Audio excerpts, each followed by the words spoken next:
Mama Mia riyen. Ya Pak Be. Piye no? Tiga penutupan. Penutupan ya? Penutupan. Oh karo Nisa langsung? Iya. Ya. Alah. Bisa. Bocah wis ngantuk barang digugah ya no. Iya. Ya Bu. Sandale dicepet Nduk. Malah kok numpak perahu. Napa-napa wong niku Iki lho nanggap campur sari wis tenan. Nanggap campur sari background-e wayang. Tapi non sewu, Nggih. ngeten iki riyen jaman kula ndereke Mas Dekleng. Nggih. Ayahe Niken. Wah remuk Ngeten sampeyan. iki langsung Goro-goro. Langsung Goro-goro. goro-goro. Iya. Tak tinggal Nggih. mulih kok. Sampai mangan ning panggung kelakon. Nggih. Niki nggih minangkani netizen niku.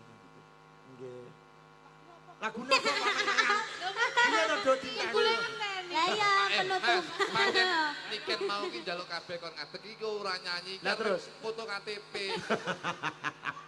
Iya. Oh iya. Beke cahe teko. Ting-tingane Pak. Iya, ting-tingan. Alamatnya ya Mas. Alamat anak soleh. Mas Riko. Lah iya anaknya Pak Soleh.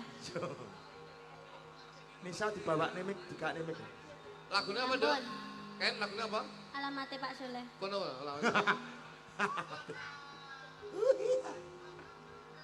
Mas Yanto turu.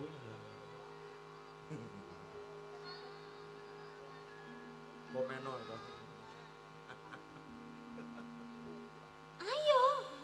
Kowe kok lak keren-keren aku ning polsek Kok iso tenan. aku. Diwangi nak, diwangi. Ayo nak, diwangi. Nisa.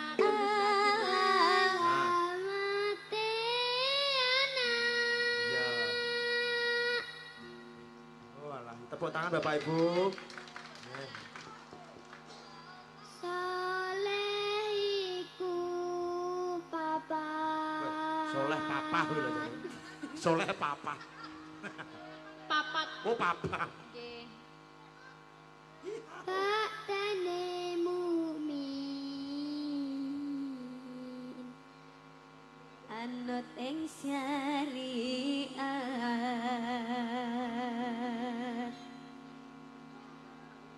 kang dihen lisane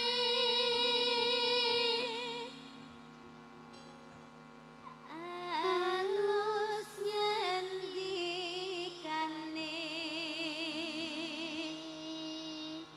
kapindo mulyaken ing wong tuwane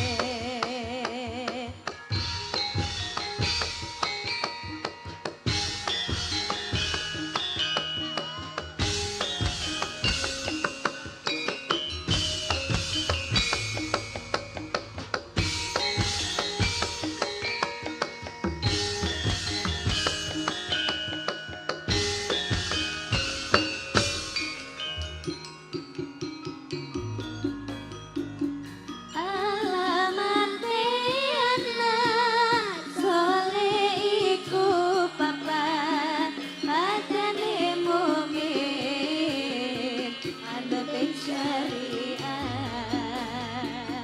kanthi lisane halus ngendikane kapindo mulyaken ing wong tuwane